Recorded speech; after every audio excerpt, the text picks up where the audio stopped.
मित्रों नमस्कार। मैं हूं विजेंद्र। आप देख रहे हैं द डायलॉग का व्यूज रूम। व्यूज रूम में आपका बहुत बहुत स्वागत है। आज व्यूज रूम में चर्चा करेंगे भारत बंद की, बंगाल की, बंगाल की बेटी की, बदलापुर की, तमाम जगहों की आज चर्चा व्यूज रूम में होगी।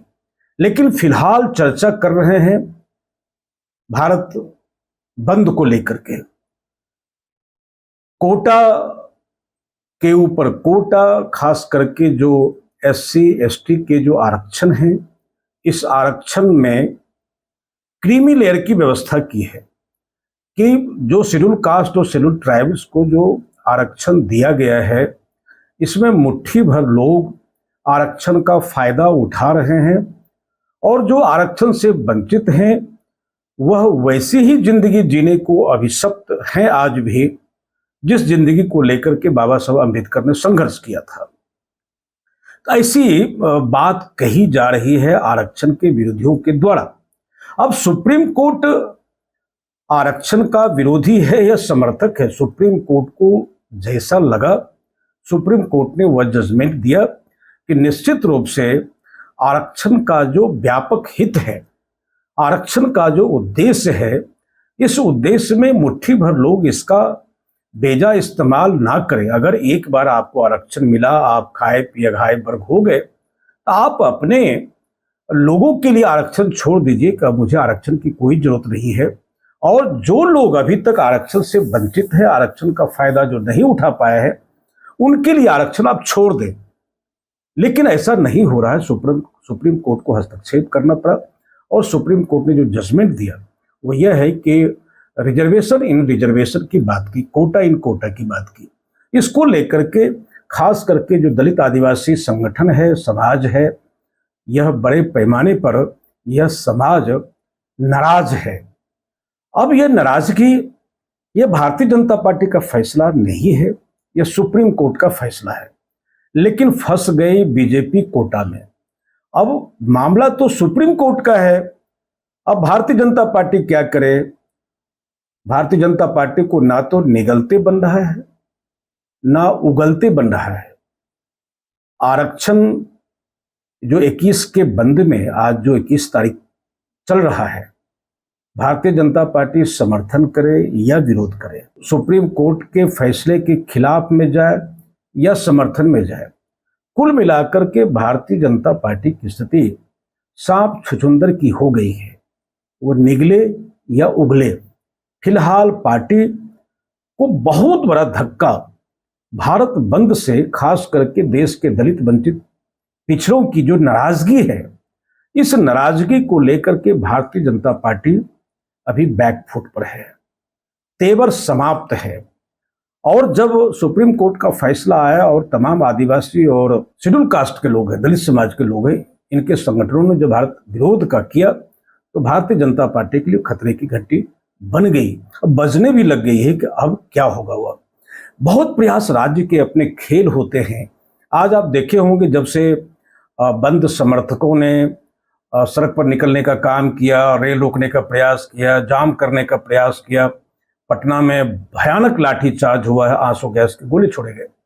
ये तमाम मध्य प्रदेश की वही कहानी है, उड़ीसा की भी वही कहानी है, अलवर और जयपुर की वही कहानी है, लखनऊ के जो चौराहा है हजरतगंज का, वहां भी बसपा के लोग, समाजवादी पार्टी के लोग और लगातार नारा देने का काम किया और कहा कि यह तो एक अंगड़ाई है, आगे और लड़ाई है।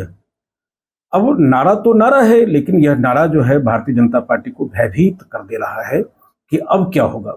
लेकिन बंद का प्रभाव, पिछला जो बंद हुआ था, उस बंद में इतनी हिंसा, इतनी अराजकता, आगजनी हुई थी। इस बार वैसा कुछ नहीं दिख रहा है, क्योंकि अभी टेलीविजन पर या मीडिया में बंद को लेकर के बड़ी खबर नहीं है। वह केवल ब्रेकिंग न्यूज में एक पंक्ति चला दी जा रही है कि पटना में लाठीचार्ज, मध्य प्रदेश यह हुआ। 3-4 पंक्तियों में बंद की जो रिपोर्ट है, वो रिपोर्ट सिमट गई है वह। और सरकार अंधा खोजे दोनों आंख। भारतीय जनता पार्टी को लगा कि अगर बंगाल की जो बेटी का सवाल है, इसको आज और बड़े पैमाने पर किया जाए, क्योंकि राज्य सत्ता का तो खेल अपना होता है कि किसी सवाल की उग्रता या किसी आक्रोश को कम करना है तो उसके बगल में और भी कोई विरोध प्रदर्शन का दौर शुरू हो जाए। फिलहाल बंगाल की घटना तो दर्दनाक है ही, इसको कम करके नहीं देखा जा सकता है। लेकिन दलित, वंचित और पिछड़ों के भी जो सवाल हैं, ये सवाल भी कमतर सवाल नहीं है। लेकिन यह सवाल जो है गले का फांस बनता जा रहा है भाजपा के लिए। इसलिए बंगाल के बलात्कार के खिलाफ में जो आंदोलन हो रहे हैं देश भर में, आज और उस आंदोलन को उग्र कर दिया गया। अभी भी खबर केवल बंगाल की चल रही है, बंद की नहीं चल रही है। फिलहाल आज जो दिन है 21 तारीख, आज फोकस्ड है बंद, बंगाल, बदलापुर, बीजेपी। मैं क्यों कह रहा था कि बीजेपी के गले की हड्डी बन गई है यह जो नई नीति आई है कोटा इन कोटा के लिए। अब देखिए कि पिछले चुनाव में यही आदिवासी पिछड़े समाज के लोग की जो भागीदारी घटी, तो भारतीय जनता पार्टी की औकात सामने आ गई। सरकार अपंग हो गई, सरकार बैसाखी पर चली गई। क्यों 19 में देश के दलित आदिवासियों ने जो भारतीय जनता पार्टी को सहयोग दिया, 24 के चुनाव में वह सहयोग घट करके कम हो गया। जैसे ही देश के आदिवासी और देश के दलितों की भागीदारी भारतीय जनता पार्टी में कम हुई, सरकार कैसी बनी है यह आपके सामने में है। जो बेलगाम बादशाह, बेताज बादशाह एक अवतारी पुरुष के नाते थे, इस अवतारी पुरुष को अगर किसी ने औकात बताने की कोशिश की, देश के दलितों ने, देश के आदिवासियों ने, देश के पिछड़ों ने, और राहुल गांधी तो लगातार सवाल कर ही रहे हैं कि किस प्रकार से हिस्सेदारी और भागीदारी संतुलित हो, किस तरह से देश में जिसकी जितनी भागीदारी है उसकी उतनी हिस्सेदारी है, और कितने आईएएस दलित हैं, कितने आईएएस पिछड़े हैं, कितने आईएएस जो है आदिवासी हैं।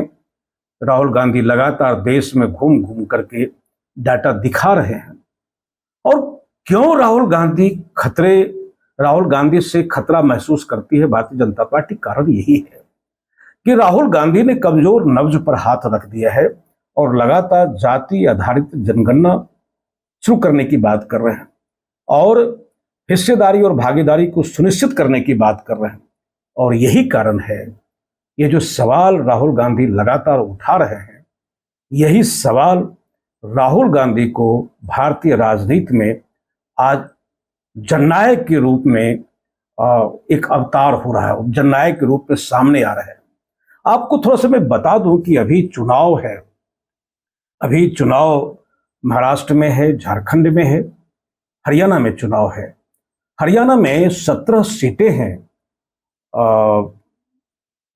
शेड्यूल कास्ट की। 17 सीटों में 13 सीटों पर इस बार के लोकसभा चुनाव में भारतीय जनता पार्टी पिछड़ती नजर आई। उसका परिणाम यह हुआ कि बिल्कुल सीटों की संख्या घट करके आधी रह गई। मात्र 17 सीटों की कहानी है। क्यों भारतीय जनता पार्टी संकट में है? संकट में इसलिए है कि 84 जो रिजर्व सीट है, और यह रिजर्व सीट पर इस बार भारतीय जनता पार्टी को मात्र 28 सीटें मिली 84 में से, जबकि 19 में बहुत बेहतर परिणाम था, भारतीय जनता पार्टी के पक्ष में परिणाम था। लेकिन ये जो नैरेटिव से विपक्ष का हुआ कि आपके आरक्षण पर खतरा है, संविधान पर खतरा है, कहीं न कहीं यह बात, कहीं न कहीं असुरक्षा बोध दलित समाज, पिछड़े समाज, आदिवासियों के बीच में यह बोध घटित हुआ। इसके बाद स्थिति यह है कि जो अभी मैंने चर्चा की है कि भारतीय जनता पार्टी इस चुनाव में किस तरह से कमजोर हुई, यह इस समाज को उपेक्षा के कारण से। मित्रों, भारतीय जनता पार्टी बिल्कुल जो है क्या करेगी, अभी तक इनके पास में कोई ठोस रणनीति नहीं है। कैसे भारत के इस समाज को अपने से जोड़ करके रखा जाए, यह लगातार छिटकता जा रहा है। अगर भारतीय जनता पार्टी की स्थिति यही डोल ड्रम वाली रही, यही जो है गोड़ खाए गुलगुले से परहेज, यही सामाजिक समता और समरसता अगर भारतीय जनता पार्टी के चरित्र में केवल वाचन के स्तर पर रही, तो निश्चित रूप से यह जो 3 प्रांतों में चुनाव होने हैं, इस चुनाव में भारतीय जनता पार्टी की भद तो नहीं पिटेगी, लेकिन भारतीय जनता पार्टी अपनी औकात में आ जाएगी, पिछली औकात में आ जाएगी। बंद हिंसा हुई कि नहीं हुई, बंद में कितने राज्य के लोग शामिल हुए, महत्वपूर्ण यह नहीं है। महत्वपूर्ण है कि सवाल बहुत बड़ा है और इस खतरे को भारतीय जनता पार्टी बहुत गंभीरता से आंक रही है। मित्रों, मैं बता दूं कि झारखंड की स्थिति क्या है। झारखंड में आपको अब देखिए, झारखंड की कहानी, भारतीय जनता पार्टी कोई ठोस फैसला करती तो वही तुरकला में जो पिछले 19 के चुनाव में विपक्षी पार्टी को अपने पाले में लाना, विपक्ष को कमजोर करना, उस खेल के क्या परिणाम हुए पार्टी भोग रही है। बावजूद पार्टी आदत से लाचार है, उनको अपनी संतान की चिंता नहीं है। भारतीय जनता पार्टी इन दिनों संतान पैदा नहीं करती है, वो दामाद पैदा करती है। वह कहीं से पैदा कोई करे, हमारे गोद में दे दो। तो पिछले 19 के चुनाव में जितने बाहरी लोग, भगोड़े लोग पार्टी में आए और अपने कार्यकर्ताओं को पीछे छोड़ करके, उनकी उपेक्षा करके तमाम भगोड़ों को टिकट दिया, परिणाम सामने है आपके। किस अवस्था में आप अभी सरकार चला रहे हैं। झारखंड में चुनाव है मित्रों, और झारखंड की स्थिति, झारखंड में वही काम करने का प्रयास हुआ कि जो कि 19 में काम किया गया था। क्या प्रयास हुआ कि वहां दलों को तोड़ना। वही काम चंपई सोरेन, जब हेमंत सोरेन जेल गए थे, अपनी विरासत सौंप के गए थे चंपई सोरेन को। चंपई सोरेन जानते हैं कि यह मुख्यमंत्री पद, यह अनुकंपा पर दिया गया है, केयर टेकर हम हैं। यह मन के अंदर बैठा लेना चाहिए कि हम केयर टेकर हैं। पद से हटने के बाद पीड़ा तो होती है, मुख्यमंत्री की कुर्सी पर बैठ करके जो उसका स्वाद होता है, वो स्वाद जीने नहीं देता है। शायद चंपई सोरेन को भी जीने नहीं दे रहा होगा जब वो रिजाइन किया होगा हेमंत सोरेन के बेल होने के बाद। अब भारतीय जनता पार्टी की निगाह हेमंत सोरेन पर, हेमंत सोरेन के अहंकार को सहलाना, उनके जख्म को सहलाना। अभी तक फैसला नहीं हुआ है, लेकिन यह है कि चंपई सोरेन बगावत के मूड में है। हो सकता है कि बीजेपी में आ जाए, अभी कोई क्लियर नहीं हुआ है। मैं क्यों कर रहा था झारखंड की चर्चा, मैं इसलिए कर रहा था कि बंद का असर झारखंड पर क्या होना है। झारखंड पर मित्रों की अभी 55% ओबीसी झारखंड में है, 55%। दलित जो है 16.33% है, लगभग 16.5% के आसपास, और आदिवासी 28% है। जिस तरह से लगातार राहुल गांधी, हेमंत सोरेन, अखिलेश यादव, तेजस्वी यादव या इंडिया ब्लॉक जो नैरेटिव्स कर रहा है, वह नैरेटिव्स जनता तक उतर रहा है, जनता उसको स्वीकार कर रही है। अगर फाइनली जनता स्वीकार कर ली तो झारखंड में फिर जो मंसूबा है बेहतर प्रदर्शन करने की, हेमंत को सत्ता से बेदखल करने की, शायद भारतीय जनता पार्टी के मंसूबों पर पानी फिर जाए। बंद का व्यापक असर जो होना है भारत में कम हो, लेकिन भाजपा पर बंद का बहुत बड़ा असर पड़ने वाला है। हरियाणा में भी चुनाव है, हरियाणा की स्थिति वैसी ही है। हरियाणा की स्थिति, वहां जो पिछड़े और जो शेड्यूल कास्ट की जो संख्या है मतदाताओं की, यह अभी प्रभावित करने वाले। अभी मैंने चर्चा किया था कि 17 शेड्यूल कास्ट सीट है, जिसमें इस लोकसभा में 13 सीटों पर भारतीय जनता पार्टी पिछड़ती नजर आई। यही स्थिति महाराष्ट्र की है। महाराष्ट्र में खास करके 10.5% जो है वो दलित आदिवासी हैं, बड़े पैमाने पर पिछड़े हैं। तो यह लग रहा है कि इस बार 24 के चुनाव के बाद लगातार लगातार भारतीय जनता पार्टी की जो साख है, जो 14 और 19 में नई साख पैदा की थी, नया विश्वास पैदा किया था उस समाज में, वह लगातार निरंतर घट रहा है, बढ़ने की स्थिति नहीं है। उत्तर प्रदेश में भी उपचुनाव होने हैं और उत्तर प्रदेश का उपचुनाव तो और डिसाइडिंग फैक्टर है। झारखंड में आप हार भी गए तो कोई बात नहीं कि भाई हम तो विपक्ष में थे, विपक्ष में हैं, लेकिन उत्तर प्रदेश में अगर परिणाम प्रतिकूल रहा, जिसकी संभावना ज्यादा है, अभी तक पिछड़ों और दलितों और आदिवासियों के भीतर भारतीय जनता पार्टी नया विश्वास पैदा नहीं कर पा रही है। लगातार यह वोट बैंक खिसकता हुआ दिख रहा है और इस बंद का मैसेज अगर उस समाज में चला गया, इस उपचुनाव पर भी अगर असर पड़ गया, तो भारतीय जनता पार्टी के भीतर भयानक उथल पुथल मचने वाला है। महाराष्ट्र की भी वही स्थिति है, हरियाणा की स्थिति वही है। कुल मिलाकर के आप देखें, और उसके बाद कोई ऐसा नैरेटिव्स नहीं आया कि जो मैसेज जा सके और भारत के आदिवासी और भारत के दलित, भारत के पिछड़े जो है ना, अपना प्रतिबिंब देख सके। भारतीय जनता पार्टी की सरकार है बिहार में, इसके दो डिप्टी सीएम हैं। Nitish Kumar caste census exercise के प्रणेता रहे और अपने हिसाब से उन्होंने जाति आधारित जनगणना करवा भी ली। अब भारतीय जनता पार्टी के साथ मिलकर के बिहार की सरकार नीतीश कुमार चला रहे हैं। स्थिति बिहार की यह है कि जो सम्राट चौधरी डिप्टी सीएम हैं और विजय सिन्हा, तो ये लोग ना तो सरकार में रह करके भी ना तो जाति आधारित जनगणना का खुल करके समर्थन कर रहे हैं, ना खुल करके विरोध कर रहे हैं। स्थिति ठीक नहीं है बिहार में भी। आज भी बिहार कोई नेता नहीं गढ़ सका। बिहार का आदिवासी, बिहार आदिवासी तो कम है, बिहार के जो दलित, महादलित और पिछड़े हैं, आज भी अपना कम ही रिफ्लेक्शन भारतीय जनता पार्टी के तरफ देख रहे हैं, अपना प्रतिबिंब ढूंढ पा रहे हैं।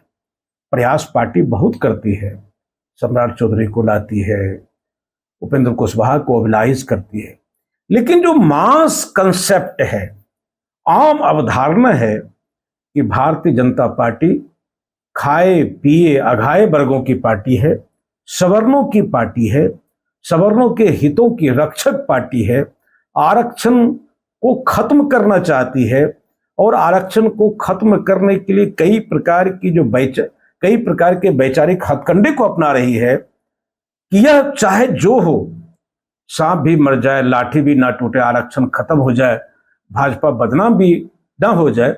यह जो कवायद है पार्टी की और पार्टी के भीतर, यह मैसेज बन करके आम समाज के भीतर जा रहा है।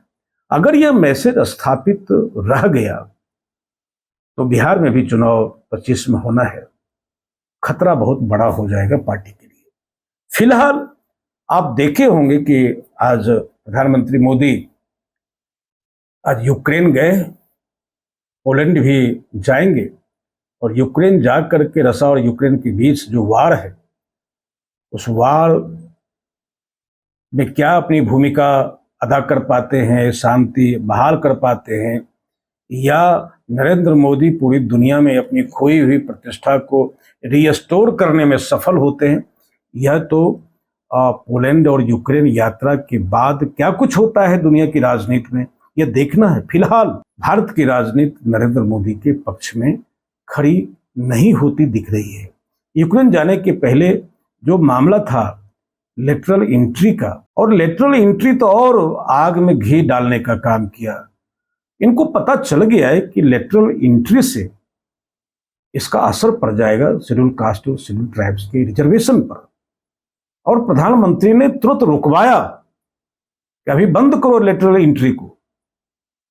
लेटरल एंट्री वापस हो गया है अभी बंद। आज कितने कार्यकर्ता पीटे हैं, पिटाए हैं, यह सब तो बंद के दौरान होता ही रहता है। लेकिन यह है कि पूरे देश में यह मैसेज गया है, कहीं न कहीं भारतीय जनता पार्टी की मंशा साफ नहीं है आरक्षण को लेकर के। तर्क लाख दे कि आरक्षण और कुछ लोग, अब दिक्कत क्या है? अभी भी देश में मित्रों बड़ी ईमानदारी से, अगर कुछ 5 दलित परिवार नौकरी मिलने के बाद घर मकान बना लिया, थोड़ा रहन सहन अच्छा हो गया, तो हमें अपच हो रहा है। हजारों वर्षों से वह जानवर से जिंदगी जिया, इसको लेकर के हमको कोई अफसोस नहीं है। थोड़ा सा खा पी लिया और रिजर्वेशन को 2 जनरेशन कंटिन्यूड कर लिया, तो देश में नैरेटिव्स की बाढ़ आ गई है, क्रीमी लेयर की चर्चा हो गई है। हमें बर्दाश्त करने की क्षमता नहीं है। हम यह मानने के लिए तैयार नहीं है कि आरक्षण उपकार नहीं है, आरक्षण एक प्रायश्चित है। यह कोई गरीबी उन्मूलन कार्यक्रम नहीं है। जो आरक्षण को गरीबी से जोड़ करके देखते हैं, ऐसे बेवकूफों पर तो तरस ही खाया जा सकता है। अरे भैया मित्रों, हम कह रहे हैं कि यह चेतना फैलाने का काम है कि दलित, पिछड़ों और आदिवासियों के बीच में जो पढ़े लिखे वर्ग है, अगर आरक्षण रिपीट भी हो रहा है तो कितना हो रहा है? कितने दलित और पिछड़ों के करोड़पति, कारपोरेट, VC, IAS, IPS बने हुए? आजादी के बाद डाटा दिखना चाहिए। और गरीबी को लेकर के थोड़ा सा क्या खा पी लिया कि आपके पेट में दर्द हो रहा है, कोटा इन कोटा की बात करने लग गए। आपको यह पता होना चाहिए कि आरक्षण गरीबी उन्मूलन कार्यक्रम नहीं है। जिस परिवार को आरक्षण मिला, जिसके घर मकान बने, क्या वे भी इज्जत के साथ समाज में जीने की स्थिति में हैं? क्या जाति के आधार पर अपमानित नहीं हो रहे हैं? क्या इज्जत वैसी ही मिल रही है? क्या सम्मान वैसा ही मिल रहा है? नहीं है। अगर आर्थिक स्थिति अच्छी हो जाने के बाद, आर्थिक स्थिति अच्छी हो जाए और तब सम्मान भी मिलने लग जाए, तो आरक्षण को खत्म करना चाहिए, वास्तव उस वर्ग से हटाना चाहिए। जो बच गए हैं उनके लिए अतिरिक्त व्यवस्था करनी चाहिए। ये जन जागरण का काम है। अब बात उठी कि भारतीय जनता पार्टी चुप है, बोल नहीं रही है। आप कानून पर कानून बना सकते हैं, अध्यादेश ला सकते हैं। कांग्रेस ने लाया था, जब सुप्रीम कोर्ट ने साहबानों की बात की थी तो उन्होंने संसद में कानून बना करके कोर्ट को आईना दिखा दिया था कांग्रेस ने। तो भारतीय जनता पार्टी को अगर दलित, वंचित, पिछड़े, आदिवासियों से इतना ही प्रेम है तो बिल लाने में तो माहिर है। तो यह तो बिल जनता पार्टी है, बिलें लाती है केवल। अगर आपको बिल लाने की इतनी ही बेचैनी रहती है, कोई भी बिल ला रहा है संसद में बिल, तो जितने बिल लाए हैं तो एक बिल यह भी ले आए सुप्रीम कोर्ट के नहीं बिल्कुल जो है कोटा इन कोटा नहीं होगा। अरे कुछ हो तो बोलिए, तटस्थ रहने से और कंफ्यूजन होगा। लेकिन भारतीय जनता पार्टी को कौन समझाए, मानने के लिए तैयार नहीं है। फिलहाल मित्रों, बंद पर और बंद बीजेपी बंगाल की कहानी। अब तुम्हारा बलात्कार, मेरा बलात्कार, तुम्हारे राज्य का बलात्कार, मेरे राज्य का बलात्कार, तुम्हारे जाति का बलात्कार, इतनी खंडित चेतना की घिनौनी सूचना आ रही है। रोज देश की जनता, देश के डॉक्टर, देश के नौजवान सड़क पर हैं। बंगाल में डॉक्टर की जो बलात्कार और जघन्य हत्या हुई है, इसके खिलाफ में देश उबल रहा है। लेकिन इस उबाल को देख करके भी कोई बेहतर संस्कृति बहाल होती हुई नहीं दिख रही है। बंगाल का धुआं शांत भी नहीं हुआ, बंगाल की आग ठंडी भी नहीं पड़ी है कि बदलापुर की घटना सामने आ गई और दिन भर में 2-3 और बड़ी बड़ी घटनाएं सामने आ रही है। जानबूझ करके लगता है कि भारत की आधी आबादी पर राज्य व्यवस्था, सत्ता और चारों तरफ से उसके द्वारा प्रहार किया जा रहा है। और थोड़ी सी ताकत आधी आबादी को मिली है, यह भी बर्दाश्त की स्थिति में नहीं है। स्वतंत्रता के पांव बाहर गए हैं, अब इनकी इज्जत तार तार हो रही है।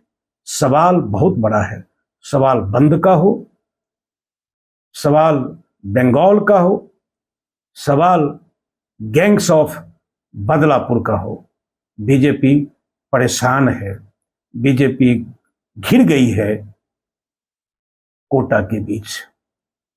तो कोटा ऊपर कोटा गीत गाते रहिए। हम फिर कल हाजिर होंगे इसी वक्त 8 बजे द डायलॉग के व्यूज रूम में। अगर यह बहस बातें कुछ अच्छी लगे तो मित्र इसको कभी कभी लाइक और साझा कर दिया करें। नमस्कार।